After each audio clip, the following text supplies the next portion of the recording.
नमो नमः। नमस्कार। स्वागत है आपका सरल संस्कृत सुगम संस्कृत में और मैं हूं प्रतिभा दीक्षित।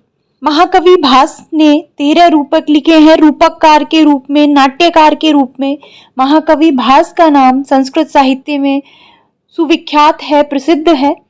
तो उन्हीं भास के महत्वपूर्ण नाटक स्वप्न वासव दत्तम का अध्ययन हम इस वीडियो में करेंगे। स्वप्न वासव दत्तम आरपीएससी फर्स्ट ग्रेड के सिलेबस में सम्मिलित है। वह स्वप्न वासव दत्तम का सामान्य परिचय आपसे पूछा जाएगा। इसके अतिरिक्त नेट जेआरएफ में, बहुत सारे असिस्टेंट प्रोफेसर की परीक्षाओं में और इसके अतिरिक्त एमपी यूपी की बहुत सारी प्रतियोगी परीक्षाओं में स्वप्न वासव दत्तम सम्मिलित होता है।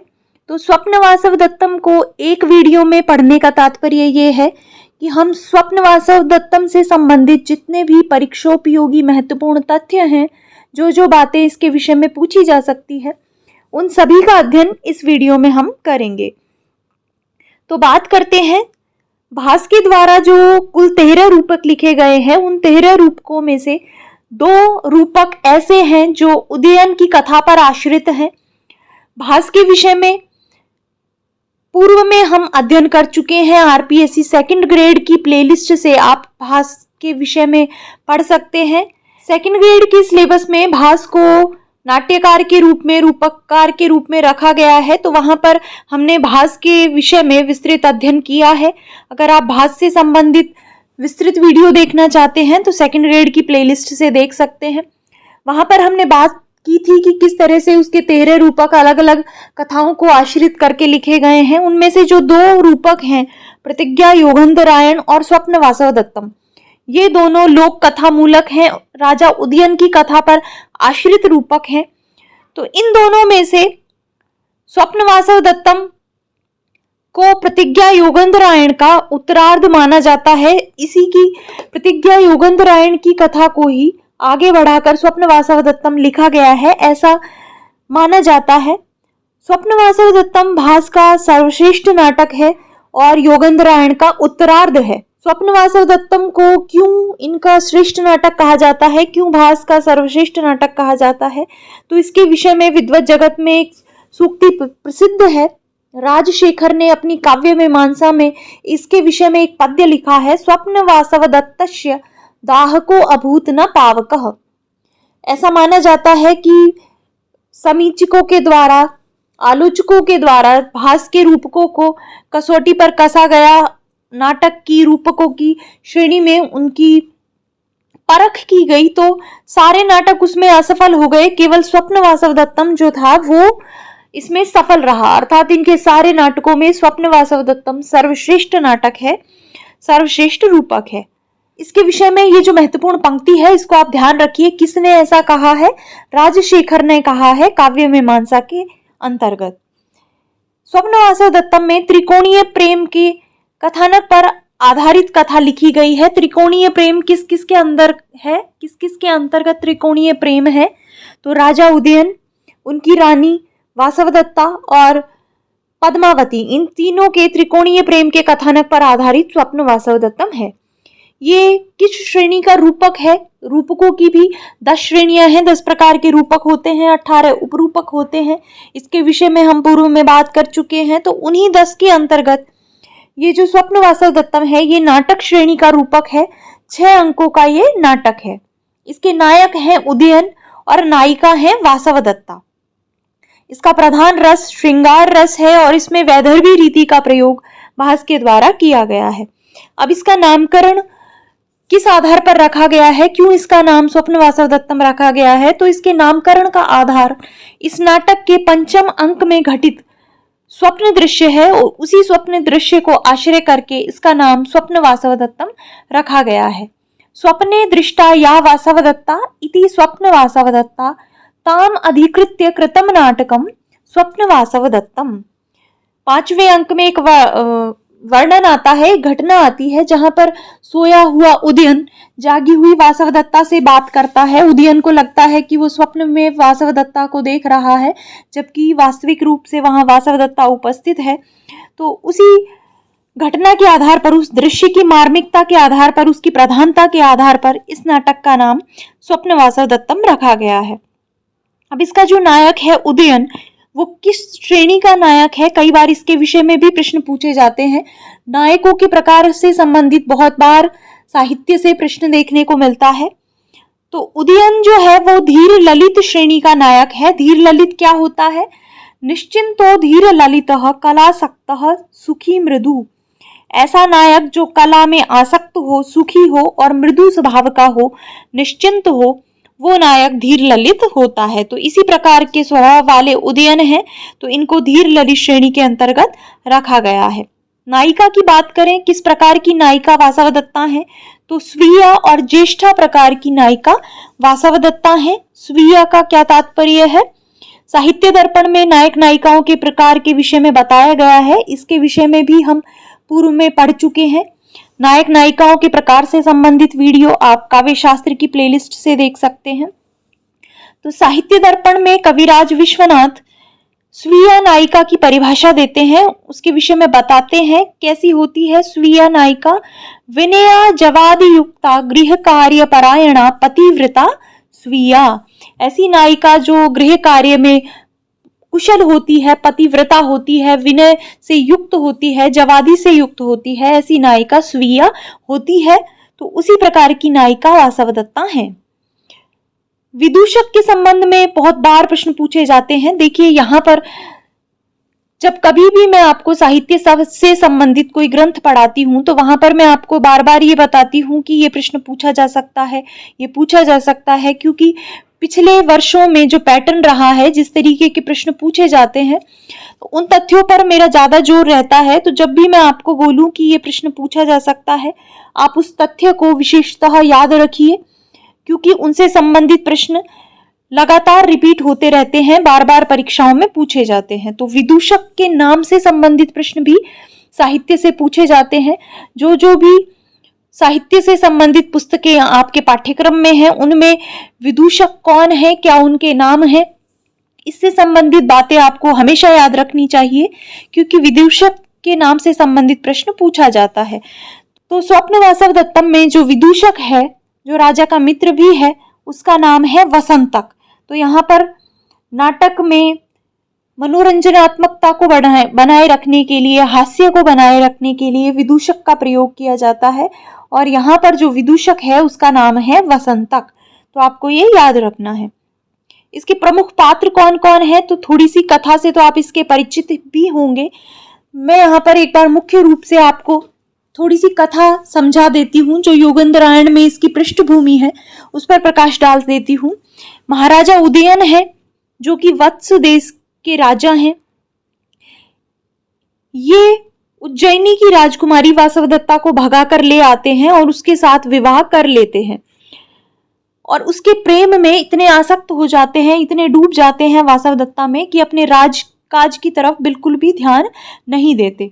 तो ऐसी स्थिति का फायदा उठाकर उनका एक शत्रु होता है आरुणि, वो इन पर आक्रमण कर लेता है और इनके राज्य को हड़प लेता है।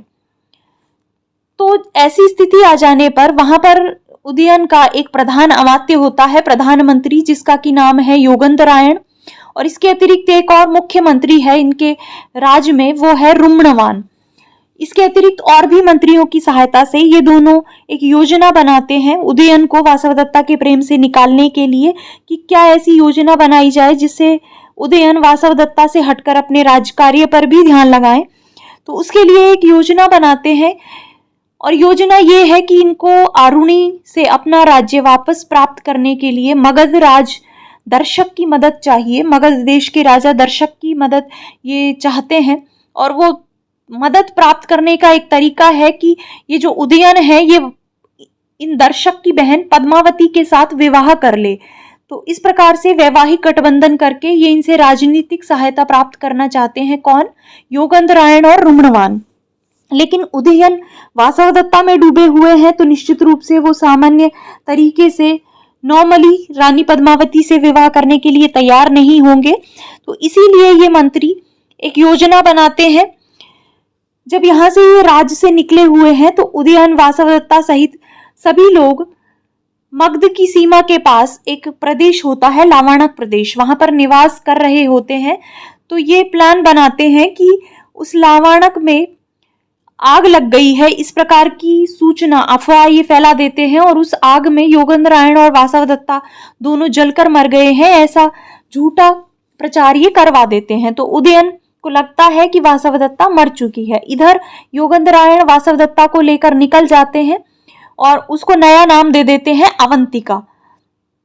उस अवंतिका के भाई बन जाते हैं योगेंद्रायण और खुद ब्राह्मण वेश धारण कर लेते हैं और ये पद्मावती के पास जाते हैं, एक तपोवन में जाते हैं जहां पर कि पद्मावती अपनी माता से मिलने के लिए आई हुई है और योगेंद्रायण अवंतिका को, जो कि वास्तविक रूप से वासवदत्ता है, उसको न्यास के रूप में, धरोहर के रूप में पद्मावती के पास छोड़ देते हैं, सुरक्षित रहने के लिए वहां पर छोड़ देते हैं। उसके बाद आगे का सारा वृत्तांत स्वप्न वासवदत्तम में वर्णित है कि कैसे क्या होता है, आगे किस प्रकार से घटनाएं घटित होती हैं। तो उसका जो सारा घटनाक्रम है वो हम इसके कथानक के अंतर्गत देखेंगे।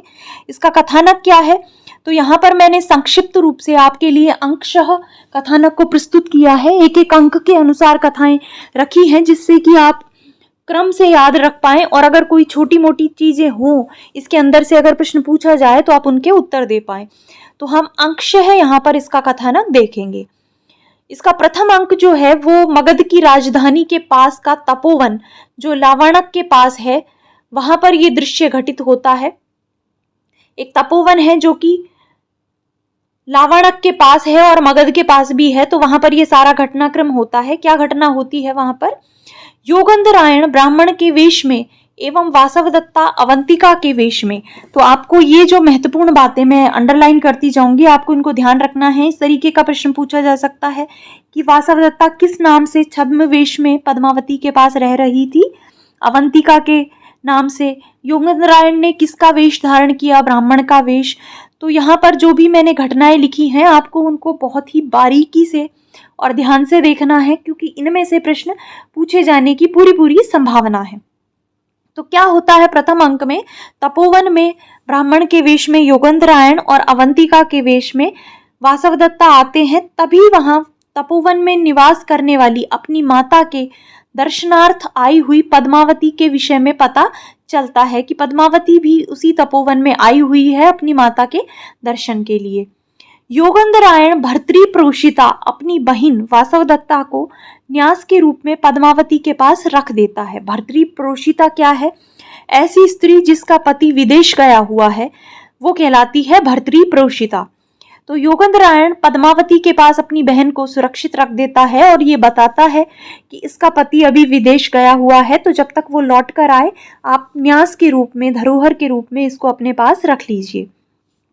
तत्पश्चात लावाणक ग्राम से लौटा हुआ एक छात्र लावाणक दाह घटना का, वासवदत्ता एवं योगेंद्रायण के जल जाने का, वासवदत्ता के विरह में उन्मत्त राजा उदयन का एवं मंत्री रुम्णवान के द्वारा उनको संभालने का वृत्तांत सुनाता है। अभी पद्मावती, वासवदत्ता और योगेंद्रायण वहीं पर हैं, तभी एक छात्र आता है जो बताता है कि कैसे लावाणक में आग लग गई है, वहां पर वासवदत्ता और योगेंद्रायण जल गए हैं, राजा उदयन वासवदत्ता के विरह में बार बार मूर्छित हो रहे हैं। ये सारा वृत्तांत वो छात्र सुनाता है। वासवदत्ता उदयन की अवस्था के विषय में सुनकर दुखी है, लेकिन वो मन ही मन आश्वस्त भी होती है क्योंकि उसको संभालने के लिए वहां पर उनके मंत्री रुम्णवान हैं। तो वासवदत्ता दुखी भी है और आश्वस्त भी है।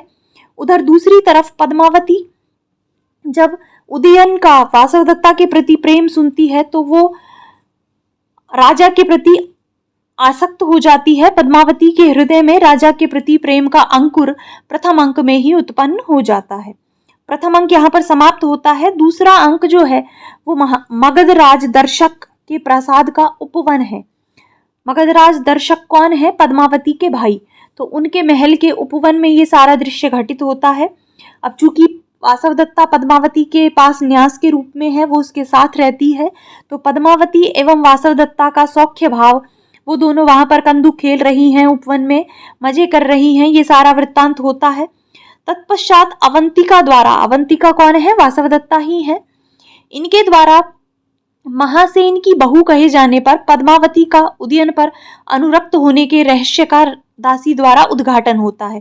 प्रथम अंक में ही ये प्रकट हो जाता है पद्मावती का विवाह किसी महासेन के साथ होने की बात चल रही है, लेकिन महासेन से पद्मावती विवाह नहीं करना चाहती। दूसरे अंक में ये स्पष्ट हो जाता है। अवंतिका खेल खेल में, मजे में पद्मावती को महासेन की बहू कह देती है। तब पद्मावती अपनी ये इच्छा प्रकट करती है। उनकी दासी ये बताती है कि महासेन के प्रति पद्मावती का कोई भी प्रेम भाव नहीं है, अपितु पद्मावती राजा उदयन पर अनुरक्त हैं, उन पर आसक्त हैं, उनके गुणों से आकर्षित हैं।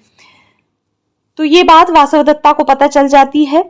दूसरी तरफ दर्शक द्वारा पद्मावती का विवाह उदयन से निश्चित कर देने की सूचना एक दूसरी दासी लाती है, जो ये बताती है कि आज ही विवाह की शुभ मंगल वेला है और राज्ञी के जो उनकी राजमाता है उनका आदेश ये प्राप्त हुआ है कि पद्मावती को इसके लिए तैयार किया जाए। तो इसी के साथ सभी का प्रस्थान हो जाता है और दूसरा अंक समाप्त हो जाता है। तीसरे अंक में दर्शक के महल का उपवन है। ये दर्शक हैं, ये तो दर्शक के महल का उपवन है। पद्मावती के विवाह का उत्सव मनाया जा रहा है, उत्सव का आनंद मनाया जा रहा है। पद्मावती और उदयन के विवाह को देखकर वासवदत्ता का मन बहुत दुखी है, क्योंकि किसी भी स्त्री के लिए, चाहे वो कितनी भी उदार हृदय हो, कितने भी बड़े हृदय वाली हो, अपने पति को वो दूसरे के साथ नहीं बांट सकती। तो यहाँ पर तो वासवदत्ता के पति का विवाह पद्मावती के साथ हो गया है, तो वासवदत्ता मन ही मन दुखी है और दुखी होकर एकांत प्रमद वन में चली जाती है। उधर राज्ञी की आज्ञा पर एक दासी आती है, जो कि वासवदत्ता को पद्मावती के लिए कौतुकमाला गूंथने के लिए कहती है, वरमाला गूंथने के लिए कहती है कि राज्ञी ने यह आदेश दिया है कि वासवदत्ता उसकी प्रिय सखी है पद्मावती की, और वो ही उसके लिए कौतुकमाला गूंथेगी। तो वरमाला में बहुत सारी औषधि गूंथी जाती है, जिनमें वासवदत्ता अविधवा मर्दन नामक औषधि गूंथ देती है। अविधवा मर्दन का मतलब है अविधवा होकर मरना, कि पति सुरक्षित रहें, उनको लंबी आयु मिले। तो ऐसी औषधि तो वासवदत्ता गूंथ देती है, लेकिन एक अन्य औषधि वहां पर होती है सपत्नी मर्दन, की सौत का विनाश हो जाए। तो क्योंकि वासवदत्ता स्वयं सौत है पद्मावती की, तो वो उस औषधि को नहीं गूंथती। इस प्रकार का छोटा मोटा वर्णन है। वासवदत्ता वो कौतुकमाला गूंथ कर और दासी को लौटा देती है, फिर खुद शांति पाने के लिए सोने का उपक्रम करती है, सोने का प्रयास करती है, और अंत में वासवदत्ता को नींद आ जाने पर उसको सांत्वना प्राप्त हो जाती है। चतुर्थ अंक दर्शक के महल का प्रमदवन ही है। यहीं पर सारी घटनाएं घटती हैं। सबसे पहले दृश्य में विदूषक और राजा का वार्तालाप दिखाई देता है। विदूषक और राजा बात कर रहे हैं। दूसरे दृश्य में पद्मावती, वासवदत्ता और चेटी का प्रमदवन में गमन होता है, और वार्तालाप में पद्मावती के द्वारा राजा के प्रति असीम अनुराग का प्रकटन किया जाता है। फिर से दृश्य बदलता है। उदयन और विदूषक के वार्तालाप से राजा का वासवदत्ता में अधिक अनुरक्ति का प्रकटन होता है। विदूषक और राजा बात करते हैं, तो विदूषक ऐसे ही हंसी मजाक में राजा से पूछ लेता है कि आपको वासवदत्ता अधिक प्रिय है कि पद्मावती। तो राजा उदयन कहते हैं कि हालांकि अपने शील और गुणों में पद्मावती बहुत श्रेष्ठ है, लेकिन वासवदत्ता में अनुरक्त मेरे हृदय को वो अभी तक खींच नहीं पाई है, अर्थात मैं वासवदत्ता के प्रति ही अनुरक्त हूँ। वासवदत्ता के जीवित होने का राजा को विश्वास है। दुखित राजा का अश्रुपात यहाँ पर दिखाया गया है। वासवदत्ता की याद आने पर राजा के अश्रु आ जाते हैं। विदूषक उन अश्रुओं को धोने के लिए, जल लाने के लिए बाहर चला जाता है। तभी एकांत पाकर वासवदत्ता पद्मावती को राजा के समीप भेज देती है। पद्मावती वहां पर जाकर राजा से अश्रु के विषय में पूछती है, और उसी समय विदूषक वहां पर आ जाता है। वो अपनी बुद्धिमत्ता से, क्योंकि पद्मावती को बुरा लगेगा अगर उसको ये पता चलेगा कि राजा वासवदत्ता को याद करके दुखी हैं, तो विदूषक बात को घुमा देता है और कहता है कि काश पुष्प पराग इनकी आंखों में गिर गया है, इसीलिए इनको अश्रुपात हो रहा है। तो इस तरीके से काश पुष्प पराग का बहाना बनाकर विदूषक द्वारा प्रणय संकट से राजा को बचा लिया जाता है, और अंत में सभी का प्रीति उत्सव में सम्मिलित होने के लिए प्रस्थान होता है। दर्शक के द्वारा किसी प्रीति उत्सव का आयोजन किया जा रहा था। एक दासी के द्वारा ये सूचना दी जाती है और सभी वहां पर चले जाते हैं, और चतुर्थ अंक यहाँ पर समाप्त हो जाता है। पंचम अंक जो कि इस नाटक का सबसे महत्वपूर्ण अंक है। ये अंक घटित होता है दर्शक के राजमहल में। इसी में वो स्वप्न दृश्य है। सबसे पहले दृश्य में शीर्ष वेदना से पीड़ित पद्मावती का समाचार जानने के लिए उदयन और वासवदत्ता का समुद्र ग्रह जाना। पद्मावती सिरदर्द से पीड़ित है, तो सबसे पहले उदयन के पास ये समाचार पहुंचाया जाता है कि पद्मावती शीर्ष वेदना से पीड़ित है और वो समुद्र ग्रह में आराम कर रही है। उधर वासवदत्ता के पास भी ये समाचार पहुंचता है, तो दोनों अलग अलग, उदयन और वासवदत्ता, समुद्र ग्रह पहुंच जाते हैं पद्मावती की शीर्ष वेदना का समाचार जानने के लिए। वहां पर पद्मावती अभी तक पहुंची नहीं है, तो उदयन वहां पर सैया पर जाकर आराम करने लग जाते हैं, सैया पर लेट जाते हैं। उधर जब वासवदत्ता आती है पद्मावती का हाल जानने के लिए, तो वो सैया पर सोचती है कि पद्मावती लेटी हुई है और वो स्नेहवश उस सैया पर लेट जाती है जहां पर कि पहले से उदयन लेटे हुए हैं।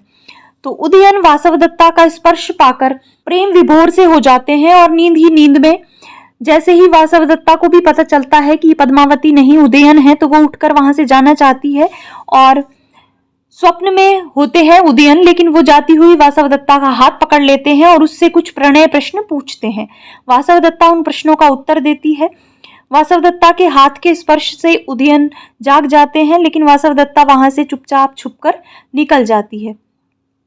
उसके बाद विदूषक का आगमन होता है। विदूषक जब आता है तो राजा विदूषक को वासवदत्ता के विषय में बताते हैं कि मैंने सचमुच में वासवदत्ता को देखा था। तो विदूषक उनको कहते हैं कि नहीं, आपने कोई स्वप्न देखा होगा या कोई यक्षिणी देखी होगी, क्योंकि वासवदत्ता तो लावण्य ग्राम में जलकर मर चुकी है।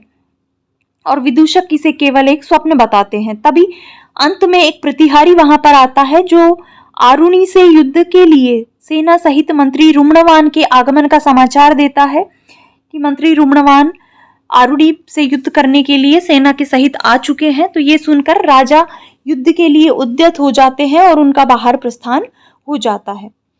षष्ठ अंक कौशंबी के राजभवन में घटित होता है। आरुणी को परास्त करके राज्य की पुण्य प्राप्ति के पश्चात राजा उदयन का पद्मावती सहित कौशाम्बी आना, और वासवदत्ता भी उनके साथ में है। अभी वो छद्म वेश में, अवंतिका के वेश में ही पद्मावती के साथ रह रही है, तो वो कौशाम्बी भी उनके साथ ही आ जाती है। उधर दूसरी तरफ जब राजा आरुणी से अपने राज्य को जीत लेते हैं, तो उनके लिए बधाई संदेश आते हैं। एक तरफ तो महाराजा महासेन प्रद्योत के पास से रैभ्यस गोत्र वाले कांचुकीय, और दूसरी तरफ महारानी अंगारवती, जो कौन है, पद्मावती वासवदत्ता की माता है। तो वासवदत्ता की माता के विषय में भी प्रश्न पूछा जा सकता है, कौन है, महारानी अंगारवती। उन महारानी अंगारवती के द्वारा भेजी गई वसुंधरा नामक वासवदत्ता की धाय, उनका बधाई संदेश और उदयन और वासवदत्ता का काल्पनिक विवाह चित्र फलक लेकर आते हैं। जीतने के बाद राजा और रानी उनके लिए बधाई संदेश भेजते हैं और साथ में ही उदयन और वासवदत्ता का एक काल्पनिक चित्र फलक, विवाह का फलक भी भेजते हैं। सूर्यमुख प्रासाद में वासवदत्ता की प्रिय घोषवती वीणा को देखकर राजा का विलाप और उनका व्याकुल होना, धाय वासवदत्ता के द्वारा दिए गए चित्र फलक को देखकर पद्मावती का वासवदत्ता को पहचानना, वहां पे जो वासवदत्ता की धाय है उसका नाम है वसुंधरा। वो वसुंधरा आकर महारानी का बधाई संदेश राजा को सुनाती है कि आप किस तरह से उत्साह में वासवदत्ता को भगा कर ले गए थे, इसलिए हम आपका विवाह उससे नहीं करा पाए, तो हमने आपके जाने के बाद काल्पनिक चित्रों में आपका विवाह करा दिया। तो वो जो चित्र फलक है वो भेंट दे देती है वसुंधरा। और जब पद्मावती उस चित्र फलक को देखती है तो वासवदत्ता को पहचान लेती है और कहती है कि इसी प्रकार की आकृति वाली एक महिला तो मेरे पास भी है, न्यास के रूप में वो रह रही है। उसी समय योगेंद्रायण ब्राह्मण के वेश में आते हैं और अपनी न्यास को वापस लेना चाहते हैं पद्मावती से, और पद्मावती न्यास को साक्षियों के समक्ष उन्हें लौटा देती है। उसी वक्त राजा घूंघट हटाने का आदेश देता है पद्मावती को, और योगेंद्रायण और वासवदत्ता अपना छद्म वेश हटा देते हैं, अपने वास्तविक वेश में आ जाते हैं। योगेंद्रायण महाराजा से माफी मांगता है और राज्य के हित के लिए बनाई गई अपनी संपूर्ण योजना के विषय में बताता है। और अंत में सभी का उज्जैनी गमन हो जाता है और भरत वाक्य के साथ ये नाटक समाप्त हो जाता है। तो इस तरीके से इसका विस्तृत कथानक, अंशतः कथानक हमने देखा है। आप एक दो बार इसको देखिए। अगर आपके पास स्वप्न वासवदत्तम है तो आप उससे पढ़ भी सकते हैं, अगर नहीं है तो आप इस कथानक को एक दो बार पढ़िए। इसके जो प्रमुख पात्र हैं उनके नामों को देखिए, प्रमुख घटनाओं को देखिए, क्योंकि इसमें से प्रश्न आपसे एक या दो प्रश्न पूछे जा सकते हैं। कथानक के बाद इसकी कुछ प्रमुख सूक्तियां हैं जिनके विषय में प्रश्न पूछा जाता है। साहित्य से संबंधित सूक्तियां भी बहुत बार परीक्षा में पूछी जाती हैं। तो इसकी प्रथम सूक्ति है, काल क्रमेण जगतः परिवर्तमाना चक्रार पंक्तिरेव गच्छति भाग्य पंक्ति ही। समय के अनुसार ये जो समय का पहिया है ये बदलता रहता है, संसार बदलता रहता है, और जो भाग्य पंक्ति है वो पहिए के चक्र के समान ऊपर नीचे होती रहती है। अर्थात जीवन में कभी सुख आता रहता है और कभी दुख आता है।